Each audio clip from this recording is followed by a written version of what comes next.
আসসালামু আলাইকুম রহমতুল্লাহ। কেমন আছেন সকলেই? আশা করি সকলেই ভালো আছেন। দেশ ও প্রবাসে থাকা সম্মিলিত ইসলামী ব্যাংক তথা পাঁচ ব্যাংকের সকল গ্রাহকদের জন্য একটি মহামূল্যবান গুরুত্বপূর্ণ আপডেট নিউজ নিয়ে আপনাদের মাঝে উপস্থিত হলাম।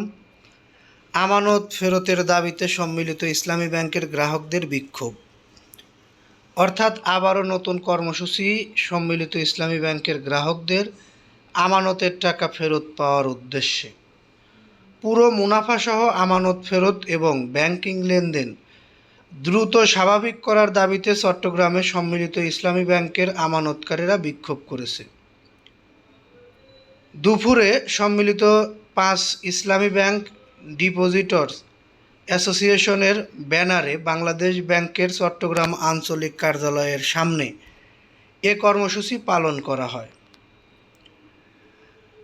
সংকটে থাকা first security Islami bank, global Islami bank, union bank, Exim bank ও সোশ্যাল ইসলামী ব্যাংক একীভূত করে গত বছর সম্মিলিত ইসলামী ব্যাংক গঠন করা হয়। এখন সম্মিলিত ইসলামী ব্যাংক এককভাবে কাজ করছে, কিন্তু আমানতকারীদের আমানত এখন পর্যন্ত ফেরত পাওয়া যায়নি বা ফেরত দেওয়া হয়নি।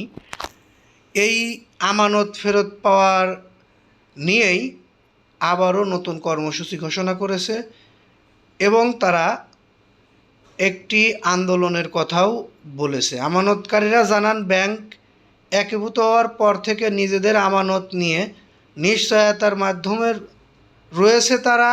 এর মধ্যে গত 2 অর্থবছরের আমানতের বিপরীতে কোনো মুনাফা না দেওয়ার সিদ্ধান্তে উদ্বেগ আরও বেড়েছে। পরে গ্রাহকদের আন্দোলনের মুখে আমানতের অর্থ হেয়ার কাট পদ্ধতি কর্তনের সিদ্ধান্ত থেকে সরে আসে বাংলাদেশ ব্যাংক। বিক্ষোভকারীদের দাবি, গ্রাহকদের উপর আরোপিত হেয়ার কাট বা টাকা কর্তনের সিদ্ধান্ত পুরোপুরি প্রত্যাহার করতে হবে।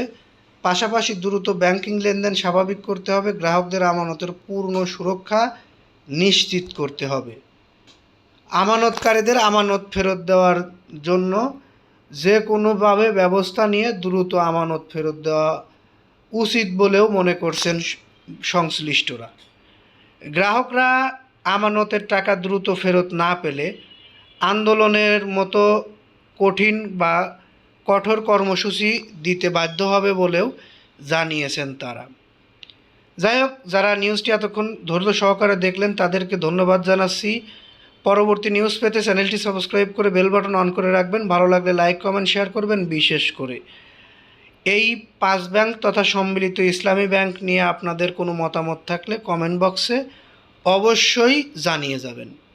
আমরা এই নিউজটি আর দীর্ঘায়িত করতে চাচ্ছি না, এখান থেকে বিদায় নিচ্ছি। পরবর্তী নিউজের অপেক্ষায় থাকুন। ততক্ষণ সকলেই সুস্থ থাকুন, ভালো থাকুন। আসসালামু আলাইকুম।